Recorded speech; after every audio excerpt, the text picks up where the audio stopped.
thank you for taking the time to come. You know, I do want to start out, as much as like we love the pomp and the circumstance and everything, we have to acknowledge the fact that as a military spouse, we lost 3 of our heroes today. And I will tell you, the fact that we lost 3 and dozens were wounded after 160 attacks on our men and women in the military, it is absolutely shameful. But what we need to remember is those families need to be lifted up today. We need to lift up every one of those families who lost their loved ones and every one of those families whose loved ones have been injured in these attacks. So please take a moment to just lift them up in prayer. Let's just take a few seconds, please.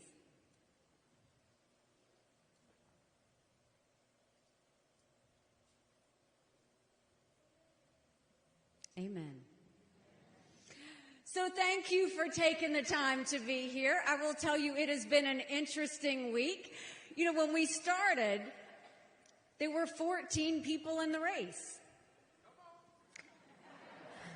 And I was at 2%. We've seen that game before, right? Remember when I was Nikki Who at 3%? And so one by one, we dismissed the fellas, right? One by one. And then we saw in New Hampshire, it became a 2-person race.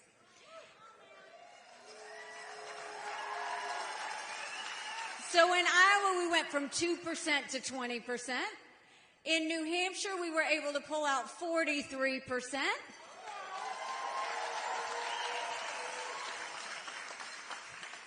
And Donald Trump had a total meltdown. A total meltdown. He literally threw a temper tantrum on stage like I had never seen. And look, we were excited by the momentum. He was not. To the point that he threw out insults. That's what he does. I'm okay with that. I'm used to that. So he, threw out insults. And he talks about revenge. That's what his acceptance speech was. It was about revenge. And he talked about himself. And at no point did he talk about the American people.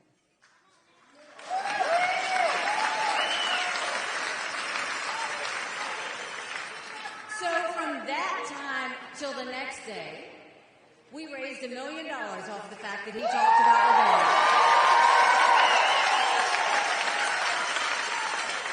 Then the next day, he comes out and says anyone that supports Nikki Haley is not going to be part of MAGA.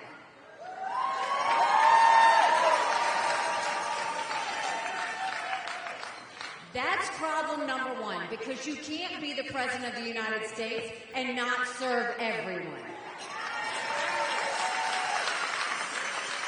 So when he said that everybody that supported me wasn't going to be part of MAGA, we did and had some fun with it, and we did some T-shirts that said, barred permanently. And we sold 15,000 T-shirts. And raised another $1.6 million in that 24 hours. And then he took it a step further, and he tried to push his friends at the RNC to go ahead and announce him as the only nominee left in the race. Now look, only 2 states have voted. You've got 48 states and more territories that haven't voted. He's won 32 delegates out of 1,215, and I've won 17 delegates. This is far from over.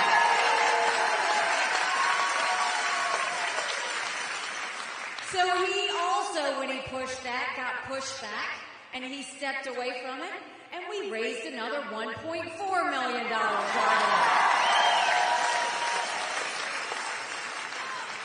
The reality is, that is who he is at his core. It just is. And the chaos and the drama of it all is so exhausting. And then we go and we see, a few days ago, he goes on another rant about me for a while and is sitting there saying she didn't do anything to get the security to the Capitol on January 6th. Now, y'all know I was nowhere near the Capitol on January 6th. I've never had a job in Washington, D.C., so I wouldn't have anything to do with security. He was clearly confused, right?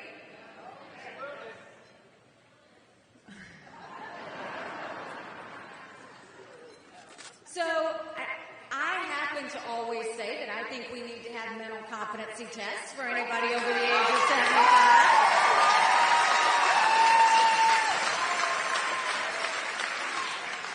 He took offense to that, and I think it hurt his feelings. And so he said, I can do a mental competency test, and I'll challenge her to a mental competency test, and I'll beat her. Maybe he will, maybe he won't. But if he's willing to do that, don't you think it's high time he get on a debate stage and debate me?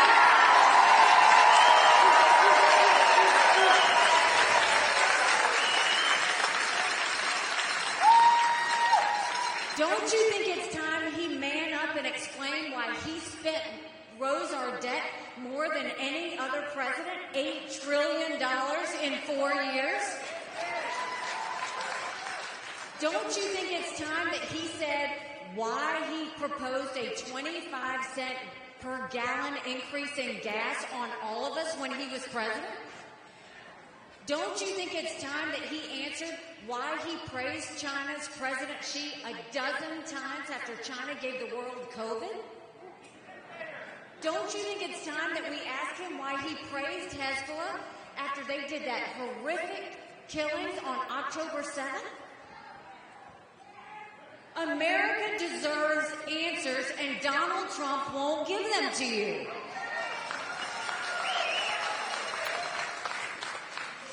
So we're going to keep asking him to get on a debate stage, and I think that we need to continue to tell him that he's got to talk to the American people. Because you can't hide behind a camera. You can't hide behind the teleprompter at his rallies. He really needs to come face to face. Man up, Donald. I know you can do it. Let's get it done.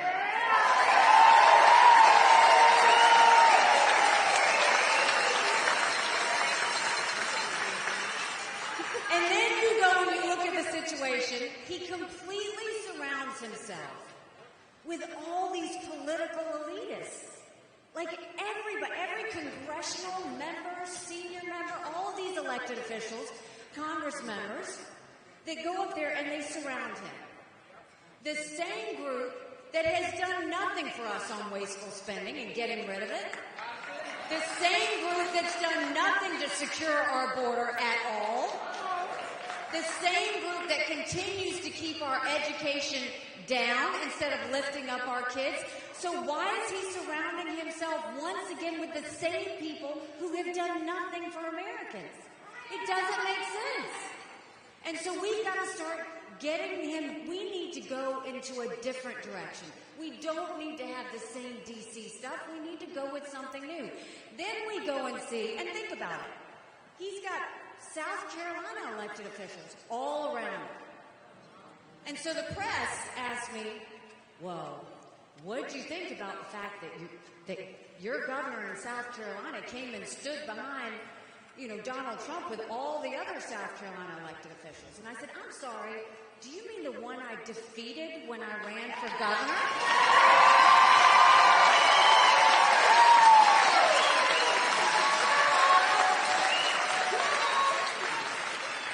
Do you mean the Speaker of the House and those elected officials that I forced to have to show their votes on the record? When they were trying to hide behind voice votes? Do you mean that same political group that I forced to pass ethics reform and made them show where their income comes from? The same group that I banned $500 million worth of pet projects that they were upset about? That group? You can have them. I don't want them.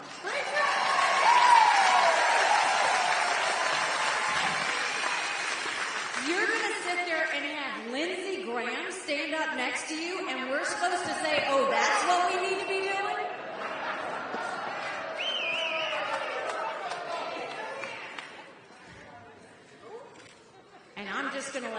Tim Scott go.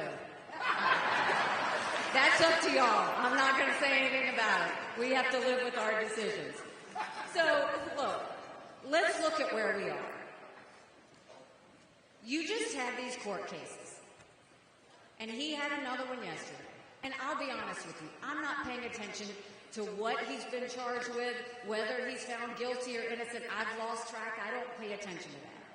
But what I do know is that we continue to see him in a courtroom and then come out and give a press conference. And when he comes out and gives a press conference, he continues to defend himself and says that he's a victim. But do you know what the problem with that is? Every time he does that, he's not talking about the debt that we're dealing with. He's not talking about Social Security that Congress is robbing. He's not talking about the fact that our kids can't read. He's not talking about the fact that we've got an unsecured border and it only takes one person for a 9/11 moment. He's not talking about the wars that are happening around the world. He's talking about court cases, and guess what? There are 91 charges. So the rest of this year, that's what we're going to be hearing about. And you know who's watching that? Russia, China, Iran. That's who's watching it. That's why it's dangerous. But we also want to look at the fact that everybody talks about what a good economy we had under Donald Trump. And we did, right? But at what cost? $8 trillion in just 4 years. Our kids are never going to forgive them for that. And you have $34 trillion in debt. We're having to borrow money just to make our interest payments. China owns some of that debt. And I would love to tell you that Biden did that to us. And Biden has sent us down this socialism roller coaster that's dangerous, that we have to stop. But as your governor and as ambassador, I have always spoken hard truths, and I'm going to do that with you today. Our Republicans did that to us, too. You go back and look at that $2.2 trillion COVID stimulus bill that they passed with no accountability, that expanded welfare. It's now left us with 80 million Americans on Medicaid, 42 million Americans on food stamps. That's a third of our country. And do you think that anybody's done anything about that? Republicans had the chance to make it right. No worries. Republicans, did they try and make it right? No, they doubled down and opened up pet projects and earmarks for the first time in 10 years, pushing through 7,000 of them a year ago. Want to know how they spent your money? $30 million on an honors college in Vermont, $10 million to tear down a hotel in Alaska, $7.5 million on a courthouse in Colorado. And the list goes on. In the 2024 appropriations budget, Republicans put in $7.4 billion worth of pet projects and earmarks. Democrats put in $2.8 billion. Now you tell me who the big spenders are. All while 1 in 6 American families can't pay their utility bill. 60% of Americans are living paycheck to paycheck. 50% of American families can't afford diapers. Homelessness is up 12%. 650,000 Americans are homeless. Something's got to give. And do you know Congress has one job, and that's to make sure they give us a budget on time. Do you know Congress has only given us a budget on time 4 times in 40 years? 4 times in 40 years. You know what we'll do about that? You don't give us a budget on time, you don't get paid, period.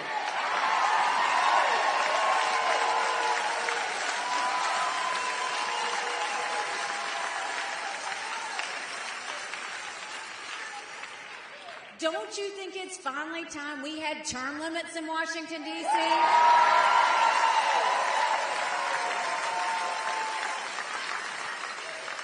Don't you think we need to have mental competency tests for anyone over the age of 75?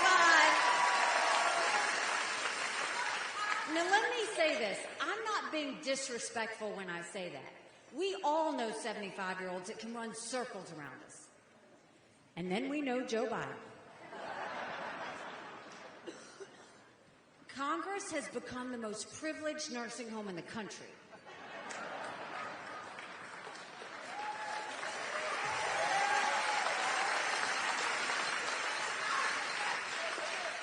These are people who are making decisions on the future of our economy. These are people making decisions on our national security. We need to know they're at the top of their game. So what do we think we should do about the economy? The first thing is, don't you think it's time we finally put an accountant in the White House?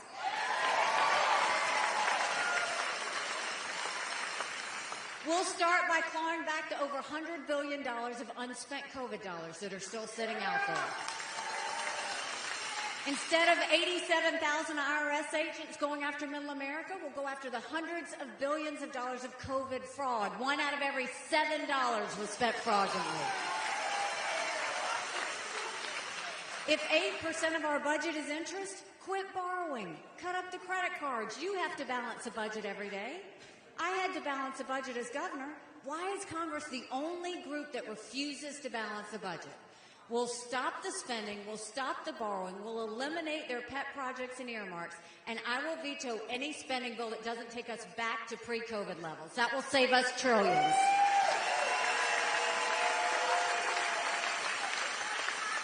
And then we will reduce the size of the federal government. It is too big. We will take as many federal programs as we can, and we'll send them down to the states. That way we're reducing the size, but we're empowering people here on the ground. Think education, think healthcare, think welfare, think mental health. If all of those came down with no strings attached, and every state could decide for themselves what they needed, that's when you start to move the ball. These are common sense changes. I'm going to clean house. Sing it.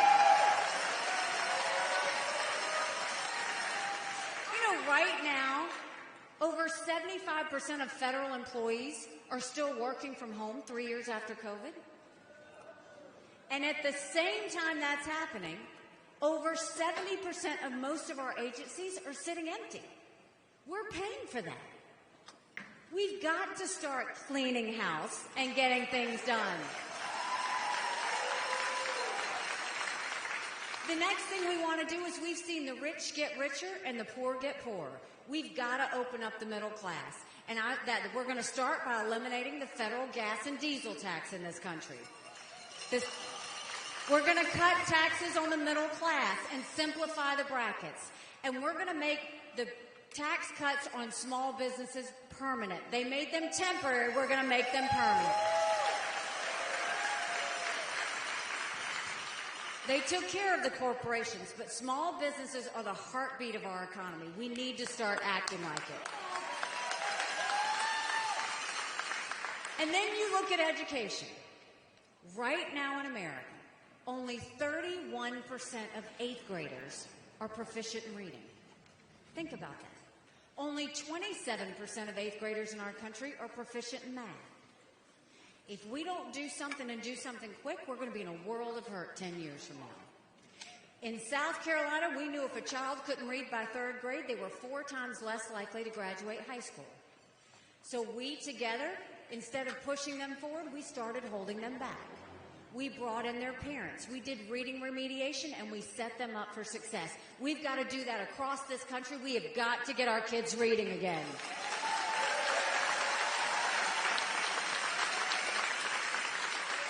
And no parent should ever wonder what's being said or taught to their child in the classroom. We need complete transparency in the classroom. As parents, we have one job, and that's to make sure that we do right by our kids.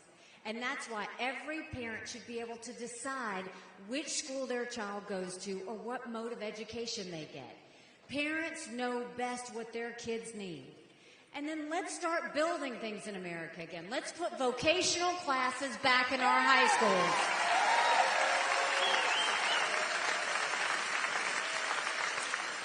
Let's get our kids working and invested even before they get out of school. And then a point of personal privilege. We love our boys, but this goes to all you girl dads out there and all you strong moms. We have to raise strong girls.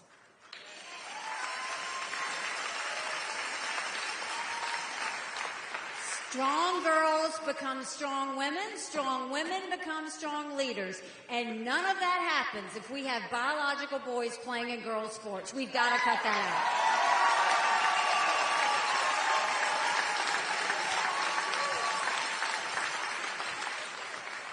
out. And then when it comes to the border, it doesn't even look like the United States of America anymore. I can't believe we're allowing this to happen. And you know, I've been to the border, and I didn't pull a Kamala, go and come back. I went 400 miles down that border. You're not ready for what I saw. Mounds of clothes, mounds of shoes, paraphernalia, rape areas that the women and girls have to walk through. When you get up in the morning, you get your coffee and you watch the news. When these ranchers get up in the morning, they get their coffee and they go see if anybody died crossing the fence. They pick up whatever little kids were left behind and turn them over to Border Patrol. I met with multiple sheriffs. They said before 7 a.m., they round up whatever illegal immigrants they can find, turn them over to Border Patrol. Border Patrol documents them and releases them until their court date years from now. And when I asked Border Patrol about their job, they said, you want to know what we do?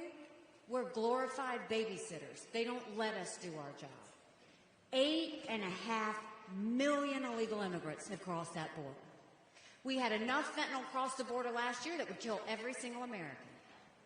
Number one cause of death for adults 18 to 45, fentanyl. And don't think for a second China doesn't know what they're doing when they send it over. It is time, no more excuses, that we get our border straight. Now, when I was governor, we passed the toughest illegal immigration law in the country. President Obama sued us over it, and we won.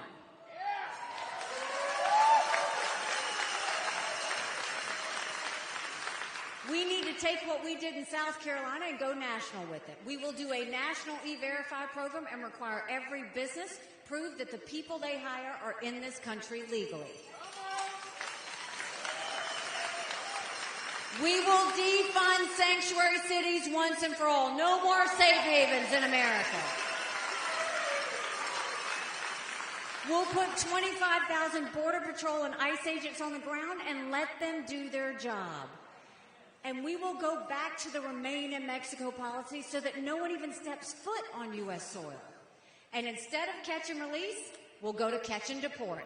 That is how we will finally secure the border.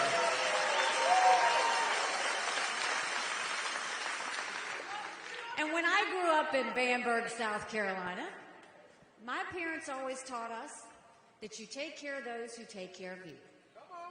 But I'm going to ask you for taking care of those who take care of us. Right now in America, over 35,000 of our veterans are homeless. 1 in 3 suffers from PTSD or thoughts of suicide. We lose 22 heroes a day to suicide. If a veteran needs a doctor's appointment at the VA, on average, takes 29 days. Why 29 days? Because on the 30th day, they get to go to the doctor or hospital of their choice. So midway through the 29 days, they get a call to reschedule, and the clock starts all over again. It's shameful how we treat our veterans. Now, I am the proud wife of a combat veteran. He served in Afghanistan.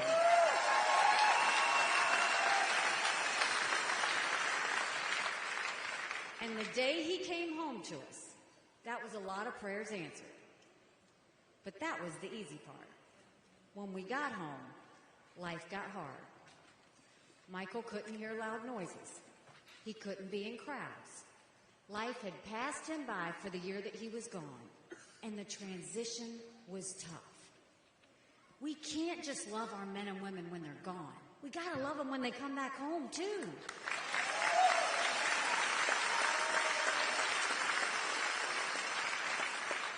You can't just transition them for 2 weeks and send them on their way. We've got to take care of them for the long haul.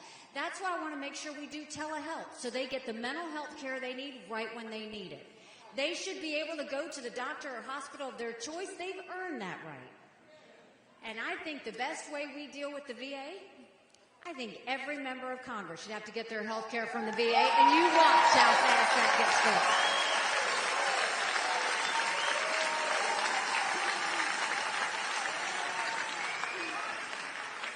It'll be the best health care you've ever seen, guaranteed.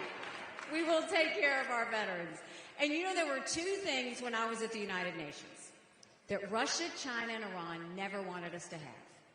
They never wanted us to have a strong military, and they never wanted us to be energy independent. We won't be energy independent. We'll be energy dominant. We will get the EPA out of the way once and for all. Right now, the EPA cares more about sagebrush lizards than they do about whether we can afford our utility bill. We will speed up the permitting. We will open up our pipelines, including the Keystone Pipeline. We will say no to Joe Biden stopping exporting liquefied gas, and we will make sure we export as much liquefied natural gas as possible. We will do nuclear power. We will do all of the above. The goal is we don't want to go hat in hand to Saudi Arabia. No more getting dirty oil from Iran and Venezuela. Let's turn our energy sector not in just enough to take care of America. Let's turn it into the economic powerhouse we know it can be to pay down our debt and to reduce inflation. We can get that done. Now let's talk about national security. The world is on fire, literally. You've got a war in Europe. You've got a war in the Middle East. You've got North Korea testing intercontinental ballistic missiles capable of hitting the U.S. You've got China on the march. But make no mistake, none of that would have happened had we not had that debacle in Afghanistan. The idea that Michael and his military brothers and sisters who served there had to watch us leave Bagram Air Force Base in the middle of the night without telling our allies who stood shoulder to shoulder with us for decades because we asked them to be there. Think about what that said to our friends. More importantly, think about what that said to our enemies. We need to start telling our enemies what we expect of them and stop being reactionary. You look at these 160 strikes that have happened on our men and women overseas. Why did that happen? You won't hear Biden talk about what he did because we had when I was at the UN, we passed the largest set of sanctions. We decimated the Iran deal. We pulled out of it. We made sure that we emptied their coffers. They had no cash.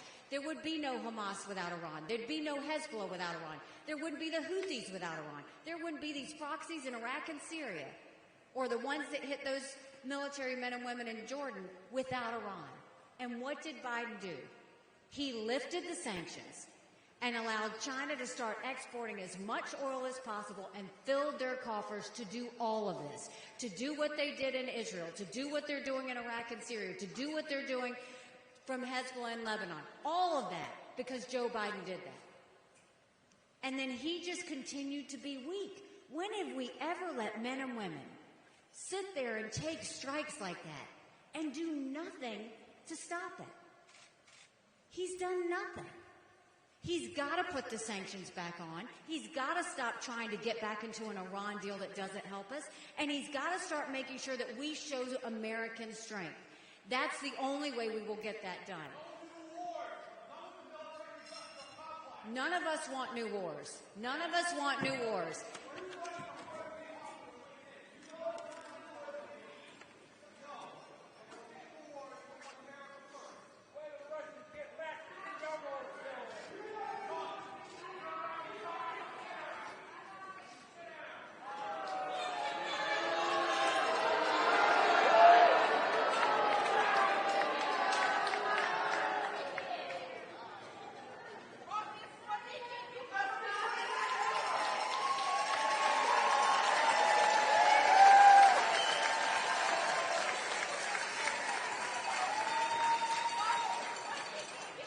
You know, don't be offended by that, because my husband and every military member sacrifices every day for his right to do that.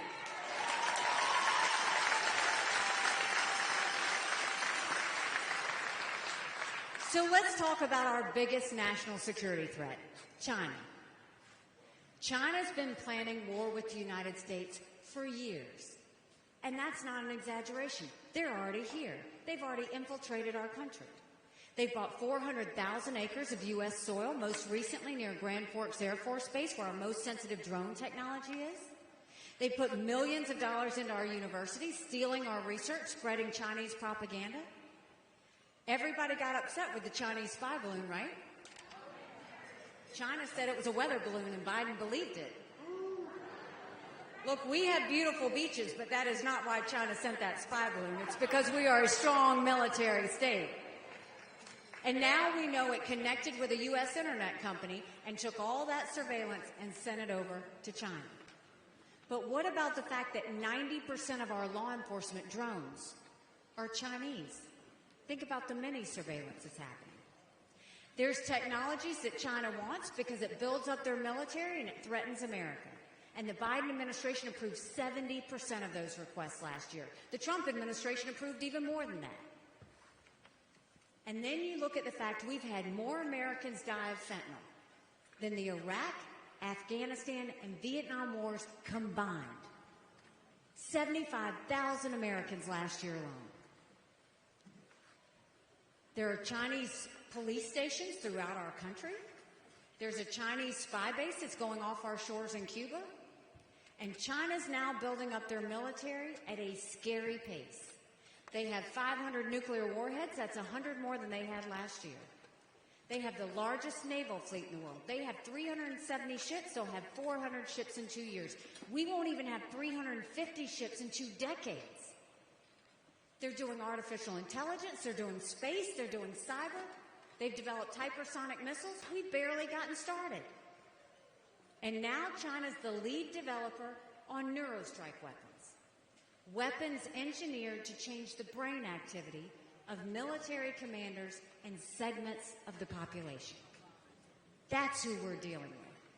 So when Biden tells you that China's a competitor, I dealt with China every single day at the United Nations.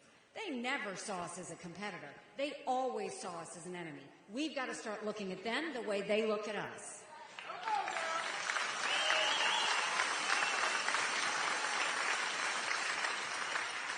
So how do we deal with China? The first thing we do is stop selling any U.S. soil and take back the land they've already purchased. We go to our universities and we say, you either take foreign money or you take American money, but the days of taking both are over. We get that Chinese infiltration out of our schools. We blacklist all technologies that build up their military, and we tell them that we're going to end all normal trade relations with them until they stop murdering Americans with fentanyl. You watch how fast they move because they need our economy. And then we will build up a strong military. Strong militaries don't start wars. Strong militaries prevent wars.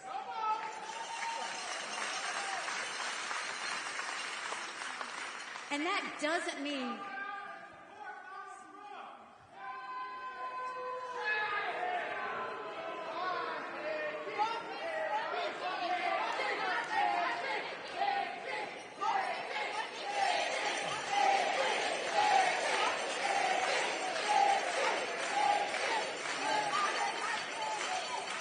Y'all, don't let it bother you. That's what Trump does. He does disruption. That's the only way he thinks he can win is by planning people like this.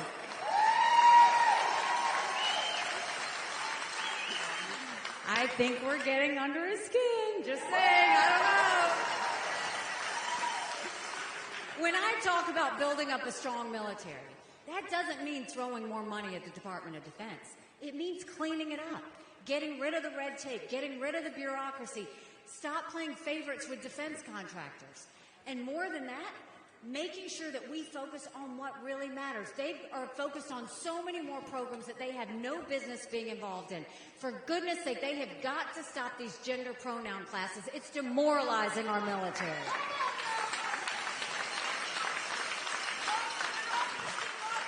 And our focus should be on to modernize the military. We have too many generals focused on wars of the past. They're thinking land, air, and sea. What we need to be focused on is artificial intelligence, cyber, space, hypersonic missiles, submarines. That is what we need to be focused on. We will get that back on track. And once our enemies know that we're strong, what the gentleman didn't realize there is the last thing you want as a military spouse is for your loved one to go to war. Our goal is to prevent war. It has always been about preventing war.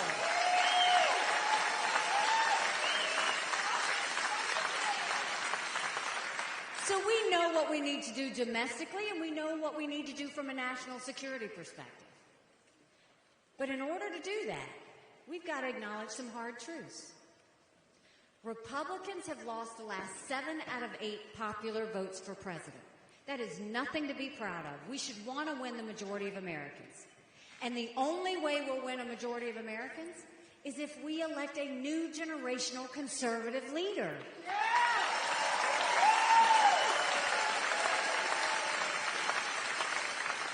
We need to leave the negativity and the baggage behind and focus on the solutions of the future. Another hard truth. I voted for Donald Trump twice. I was proud to serve America in his administration. The problem is, chaos follows him. You know I'm right. Chaos follows him. And we can't be a country in disarray and a world on fire and go through 4 more years of chaos. We will not survive it.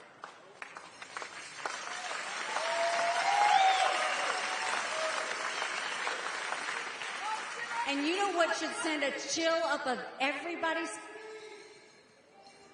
You know what should send a chill up every person's spine?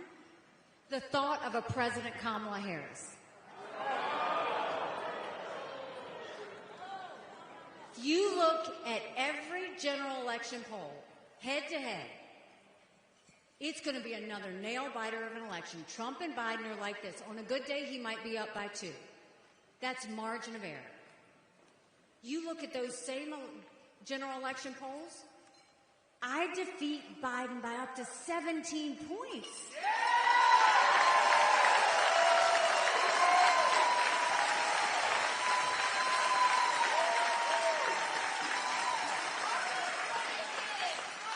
That's bigger than the presidency. That's House, that's Senate, that's governorships, all the way down to school board.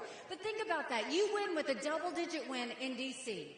That's a mandate to stop the wasteful spending and get our economy back on track.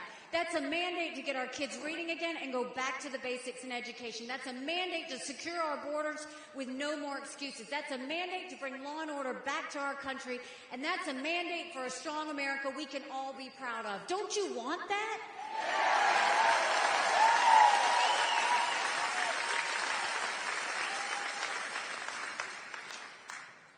6 months ago, I dropped my husband Michael off at 4 a.m. for another year-long deployment. And I watched him and 230 soldiers pick up their 2 duffel bags of belongings to go to a country they'd never been, all in the name of protecting America. They're willing to sacrifice their lives and their families because they still believe in this amazing experiment that is America.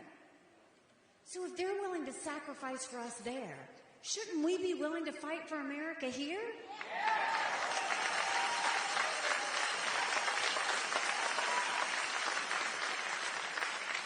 Because we have a country to save.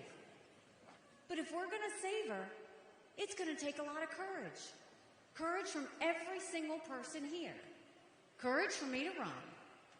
And courage for every one of you to know, don't complain about what happens in a general election if you don't go and vote in this primary. It matters.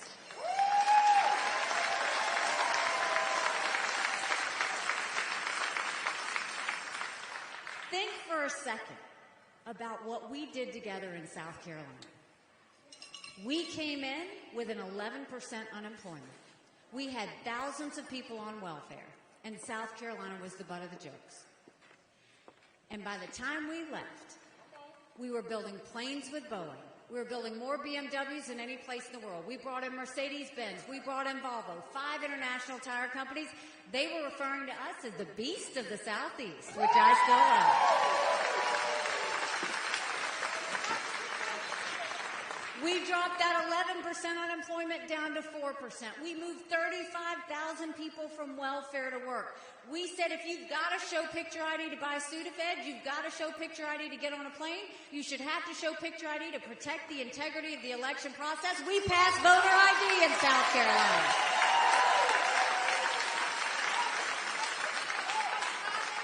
We passed tort reform. We passed pension reform. We cut taxes.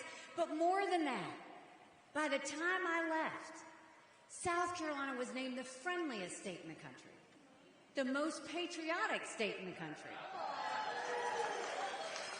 And don't blame me for this one, the number 2 state in the country that people were moving to.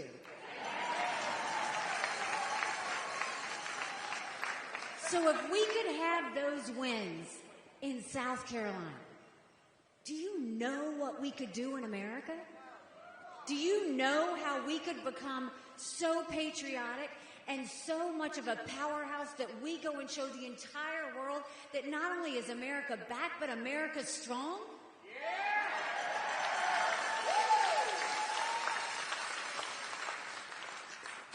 You know, when I announced, they asked me why I was running.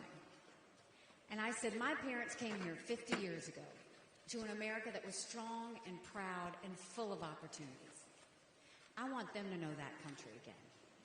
I'm doing this for my husband, Michael, and his military brothers and sisters. They need to know their sacrifice matters. They need to know that we love our country. I'm doing this for my daughter, who just got married, and I saw how hard it was for her and her husband to buy a home.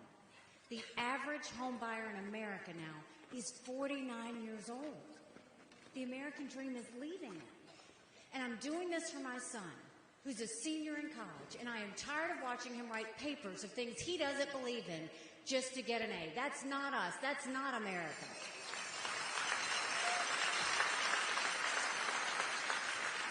And for the first time, 81% of Americans don't think their kids are going to live as good of a life as we did. We can't be okay with that. I'm not okay with that. We do have a country to save. But I'll promise you this. If you'll leave here and pick up a yard sign on your way out, if you'll go tell 10 people that it's important that they either go early vote February 12th or they go vote in the primary February 24th and take 10 friends with you, I promise you what I promised you when I became governor. I will spend every minute I'm in office focused on making you proud. Let's do this. Let's do it together. Thank you so much. God bless you.